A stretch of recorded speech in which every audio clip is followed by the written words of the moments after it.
All right, without further ado, I want to bring in the author of Captain K's Corner on the Substack newsletter platform, the doctor himself of all things predictions in election world, and a soon-to-be best-selling author, Seth Keshel. Seth, welcome back to the show. Always amazing to have you here. Well, that was quite the introduction, Mr. Spicer. I appreciate the Christmas invite to your show to spread holiday cheer. Well, I appreciate it. And as Seth noted, guys, before, if you've ever gone to Seth's web social media, he noted before this format makes us look equal. But I'm 5'6", and Seth is a full-on giant. He's 9 feet 2 inches tall. 9 feet. Is that what it is, Seth? You're 9 feet, right? Yeah, well, I mean that's the Biden 2020 inflated estimate, but yeah, I'm up there north of 6'6". Yeah. All right. I want to get into some stuff. You're out in Arizona. Big last week. This big Turning Point USA conference. We had a lot of people sniping at each other. You had a column up that said Charlie Kirk deserved better. What do you mean by that? You know, it's a bit of a strange world, and the more occupied in the political space you are, which you've been there, you know, it's not easy for everything to be a black and white issue. And usually the extremes of both sides of an issue are not correct, nor do they have the best approach to solving an issue. Way too much sniping at people from the stage, people sniping at previous speakers, people sniping at future speakers, when in reality, you know, leaders exist to offer direction. You would know that as a senior naval officer now, which, by the way, everybody, we're both captains. Although a naval captain. Okay. Yeah. Technically same word, but a little different in rank, son. We. I know you Army folks love to say I'm a captain now, but like we call those lieutenants. Yeah, of course. Well, you know, but you're still in the Navy. But the point being, leaders understand that you're there to give direction to everyone else. People need a lot of direction. You know, even though the Republican Party holds the presidency, the Senate, and the House, has a big majority on the Supreme Court, there's still a lot of uncertainty about the future. And the greater conservative movement needs to have unity on defeating the left. We just watched the Indiana Senate completely collapse in the face of Virginia about to put out a 10-1 Democrat House map, California about to rid its map of 4 or 5 Republican seats. They'll hold more than 90% of all House seats in California. And we're sitting there arguing amongst ourselves. I think that it's ridiculous to see so many influencers crossing swords like that, rather than making positive headway. So I felt like one of the things that Charlie did well, Charlie maintained friendships with everybody that's in conflict with one another. And now he's gone, and everybody's just completely let loose, and forgotten the fact that people need direction on how to go forward into a future that is anything but certain. So I felt like the event itself, and this is no reflection on TPUSA or Mrs. Kirk, but I feel like that there was way too much focus on conservative bloodshed within the ranks to be a really productive thing. So I felt like just in general, Charlie deserved better than that. Yeah, let me play you what the vice president had to say, because he brought a lot of people together. Take a look. Unlike the left, we stand against treating anybody, and I love what Nikki said about this. We don't treat anybody different because of their race or their sex. So we have relegated DEI to the dustbin of history, which is exactly where it belongs.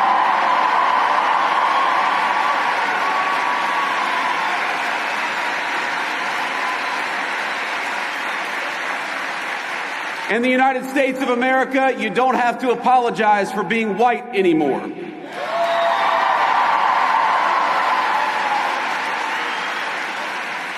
And if you're an Asian, you don't have to talk around your skin color when you're applying for college, because we judge people based on who they are, not on ethnicity and things they can't control.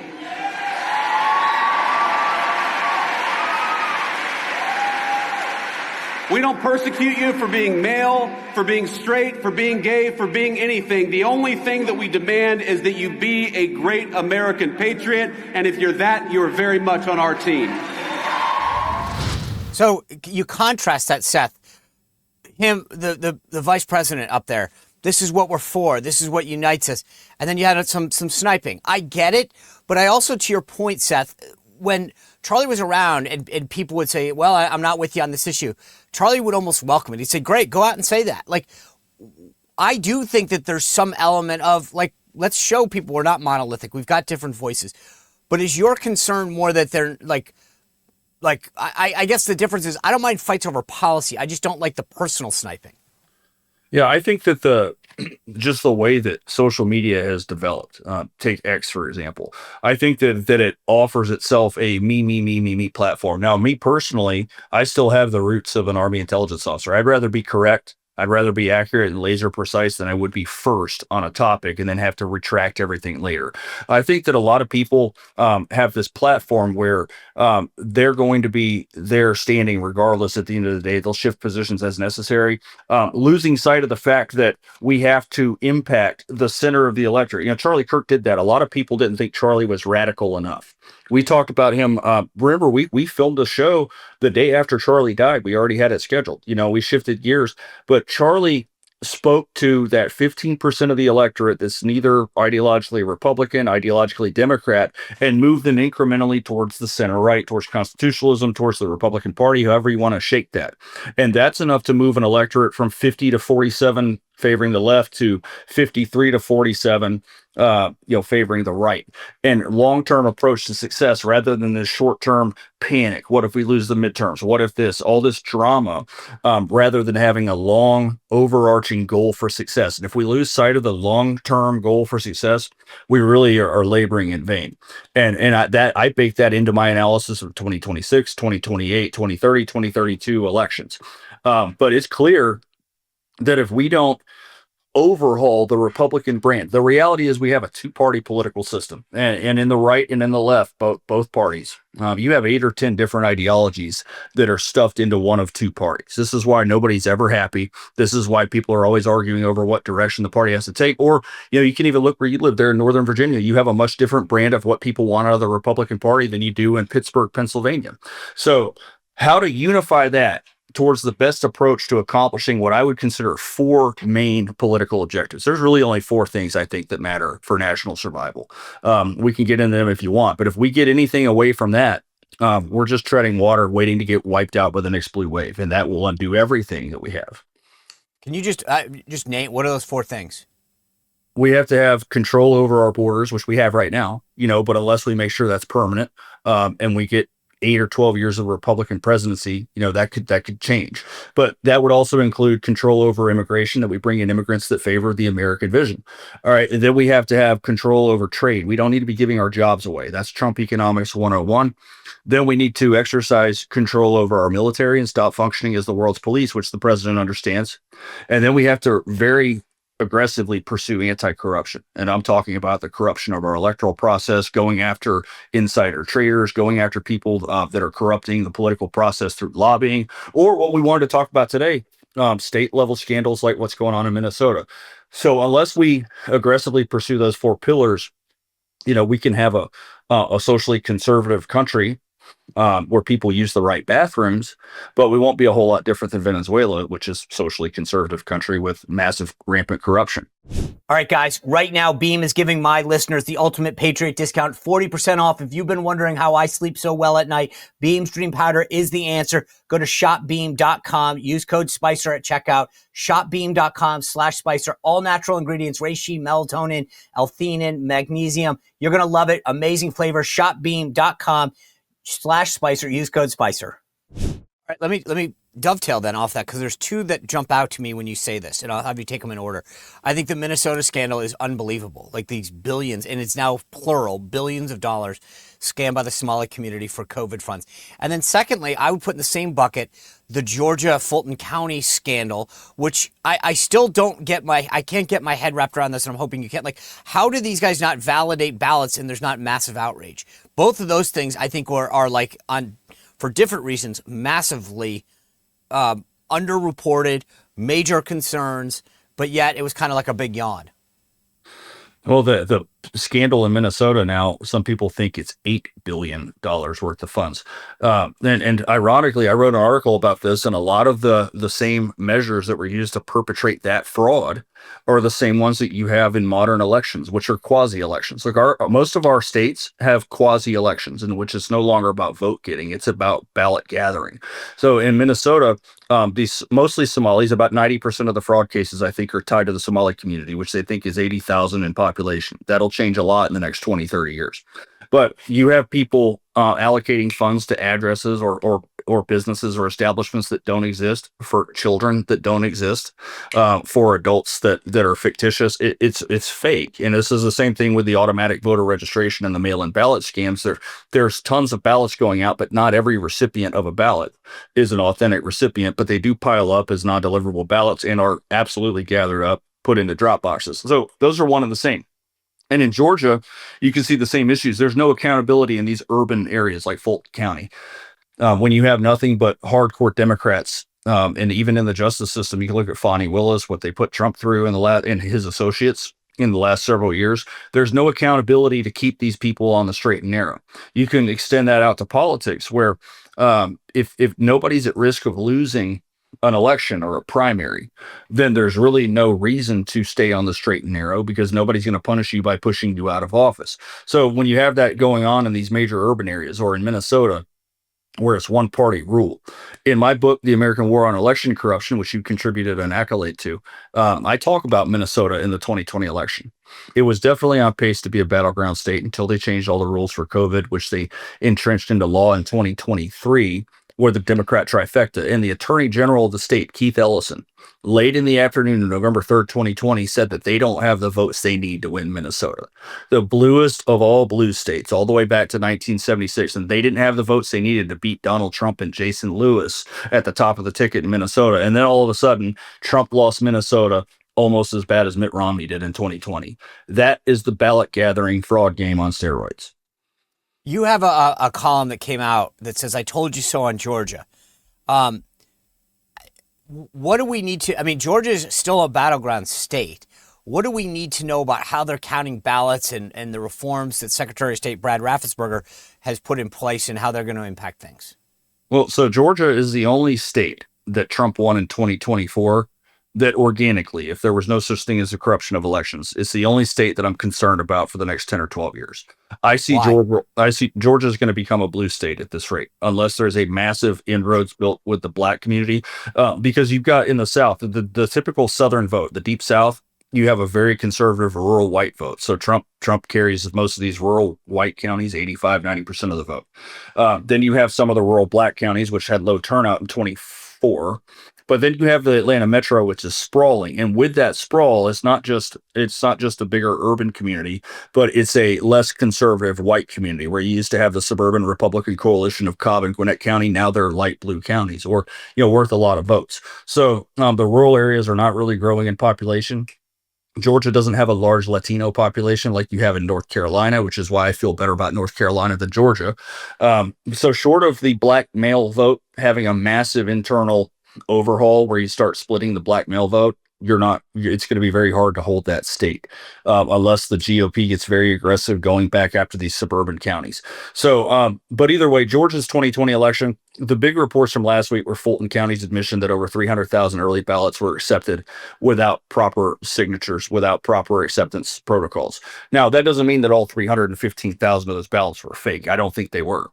I've run the numbers on Fulton County, and it definitely comes in tens of thousands of votes higher than I would have forecast for Biden just in that county alone, let alone DeKalb or the other counties in Metro Atlanta, which was enough to flip the state, 11,779 ballots in favor of Joe Biden. Raffensperger's biggest slip, which I've documented in that article and it's in the book, he went on the Today Show on November 4th. Trump was still holding a 2+ point lead and said they had about 100,000 ballots to go. Trump was easily going to hold the state, even if it was by a close margin. And then all of a sudden, 300,000 more ballots were counted, not 100,000 more. Raffensperger really made his bed. I think that it has to do more with Trump carrying North Carolina, which was a more believable flip for Joe Biden in 2020 than Georgia was. So Georgia became important, removed Georgia from Trump's column, and Trump could carry Pennsylvania and Michigan and still not have the election won, or Pennsylvania and Arizona. So Georgia as a buffer was removed off of that column. Now we're going to get far into my 2020 theories on this, but Georgia was a key linchpin for the 2020 theft. And Brad Raffensperger helped pull that off. Raffensperger also took a swipe at me in his book in 2021. He just didn't know that Sean Spicer was going to give me some airtime and have a better book come out in 2026. That's awesome. All right. Well, look, we're heading into the midterms. This is a big year. You have a column out that says Captain K's final national voter registration analysis. of 2025, covering all 30 registration by party states, meaning 20 of the 50 states have party registration. States like where I vote, Virginia, doesn't. Covering all 30 registrations by party states and scraping the bottom of the barrel on all proxies and emerging battlegrounds. This is what I thought was interesting. You said, recently President Trump blasted out 9 of my graphics, but then here's the kicker. You write, I've identified some states listing into 3 groups. Proxy states, which are states useful to determining how another state that doesn't register by party is likely trending. Emerging battleground states coming into play as battleground states that will come into play by the 2028 election. And then true battleground states, where you rate 5 of the 8 national battleground states register voters by party. Can you just walk us through what the lay of the land is right now, not for 2028, but for 2026 midterms? Yeah, well, the 2026 midterms, voter registration by party matters most for presidential elections. Now, it's the most predictive, where that's the lockstep predictive value at the county and state levels, which were, of course, dead on in 2024, not dead on in 2020 for reasons that we're starting to understand as a nation. But for midterms, there's states like Wyoming, where you've got a Republican plus 65% lead in party registration. That is a state where eventually the party registration figure can grow so dominant that no political trajectories, turnout differentials, or midterm dynamics are going to flip that seat. You're getting there with states like Florida, where Florida is now R plus 10.6. When Trump won it in 2016 for the first time, it was D plus 3. So that's why you now have Florida as a Republican cakewalk, and everybody looks at it like they used to look at Texas. Florida now has a GOP registration advantage statewide in a state that votes to the right of its party registration advantage. That it would withstand a blue wave year in 2026. So, but certain states like North Carolina in the next update is probably going to flip Republican. They're down to about a 600 registration Democrat lead, which is 2,500 to the right of where I have it on the graphic I sent you. States like that are still close. If you get a blue wave national electorate like a D plus 8 or a D plus 10 midterm, which is not looking like is going to be the case based on some recent data that's come out, then you could have states like that flip. But in the presidential election in 28, it's going to go back. This is not midterms, special elections, and off-year elections are not predictive of the next presidential election. You can ask Scott Brown how that works out from Massachusetts. But either way, as far as registrations go, the best indicators I see for future success for next year, states like Arizona. Arizona is clearly turning into the next Florida based on party registration. You had 166,000 GOP registration advantage in 2022 when Katie Hobbs administered her own election and took it over Carrie Lake by 17,000 ballots. But now you've got a Republican registration advantage almost exactly double of where it was 4 years ago. Republicans lead the state by over 328,000 registrations. So most of the data from blue state transplants suggests that they're all trending heavily Republican. Idaho's Secretary of State posts the data from other states. So California, people moving to Idaho. Los Angeles is like R plus 18 Republican moving to Idaho. San Francisco is very narrowly Democrat, but everywhere through California, in the inland parts of California, you've got R plus 30, R plus 40 people relocating to Idaho. So if you're moving from blue states to red, overwhelmingly you're getting redder. This is why Florida is 300,000 redder than it was in 2024. Arizona is double its Republican registration advantage in 4 years. And the only thing separating Arizona from becoming Florida is Katie Hobbs as the governor. So Representative Keshel, as some of you on the show may know that I am the first gentleman of Arizona's 17th legislative district. Representative Keshel has been a co-sponsor of a number of election integrity related bills to make Arizona's mail-in balloting more like Florida's, which requires address verification and people to request their ballots for every election rather than having a shotgun blast approach to mail-in ballots going out. We caught the Pima County recorder dead in her tracks, casing the mail-in change of address database and having ballots cast on behalf of voters that have moved out of state, only to backtrack on that and say that we have errors in the system. So if we can get Andy Biggs in the governor's office, which I would consider very likely, despite some fake polling that's come out lately, he will sign a good election bill, and we will have one of these battleground states eventually move right off the table. So that is how you do the election integrity stuff at the legislative level, and it's how the left made the laws favor their party by getting down in the state level and making the laws. So registration-wise, it's not a super predictor of 2026 because you have midterm dynamics. 20 out of 23 midterms since 1934, the president's party has lost seats. So the expectations should start with, how do we reverse that tide?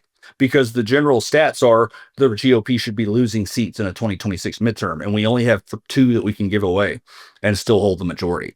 So that means that we need to do what Kenny Rogers said: know when to hold them and know when to fold them. There's certain states, there's certain seats that we should look at and say, forget that, not in the 2026 midterm, but these are the ones that we can get. I don't feel good about Nebraska 2, but I do feel good about Maine 2. I think that if any of these ballot collection efforts by some of these organizations are going to succeed, I think there's a few seats that you could sneak up on. California is going to make a few of their existing Democrat seats more competitive to try to sweep out some of the current Republican seats. So there are opportunities to surprise on some of these races. But I don't think that either party has a very high ceiling or a low floor in the next election. I don't think you're going to see the winner have more than 225 seats. The GOP has a pretty solid floor of, I think some of the crystal ball forecasters have 210 already, which would mean they'd need to hold 8 seats. And the Democrats are on defense in about 2/3 of the races in seats that I consider vulnerable. Well, if you enjoyed this content, make sure to like this video, subscribe, and click the notification bell to get more.